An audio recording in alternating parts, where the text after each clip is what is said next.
Hello everyone, this is Julian from Kanen Coffee, and today we have a Alex Duetto with us in the shop. And I came in for minor issues with leaking, and one of the leaks we had was located on the junction where the hosing for the plumbing is. Oftentimes when you shuffle this machine around or the hose gets yanked or pulled, or any sort of installation issues, that gasket that's inside of that junction can either rip or not sit well, and then it starts leaking through the bottom. But we also had an internal leaking that we had to look for on top of that. So after replacing the junction, we allowed water to run through, and I couldn't find any internal leaks. That's why you see the lids on. This machine's been hot for quite a while. But what the leaking was actually coming from was the OPV tube. So it would be technically this one right here. Just still a little water in it right now, actually.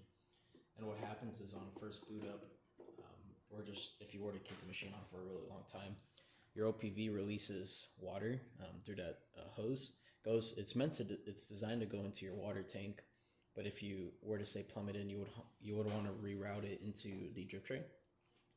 I did reroute into the drip tray, but since your hose is super long and I didn't want to do any permanent modifications to the hosing, it pops out every now and then and leaks into the side of the machine.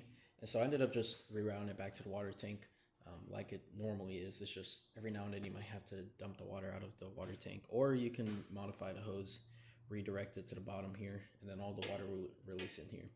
The reason I bring that up is both I and the customer think that the leaking that was happening internally was actually misplacement of that hose, and it was just leaking down the water tank frame, which if you were to take the water tank out and look, there's a lot of water condensation on the wall. So it's probably just dripping down, going down the power cord, since the power cord's right under it, and putting water on your counter. But yeah, after that, after fixing those two issues, we didn't get any leaks during heat up or any sort of leaks throughout the entire time. And yeah, just quickly run all the operations just so you can see the machine's still working as normal.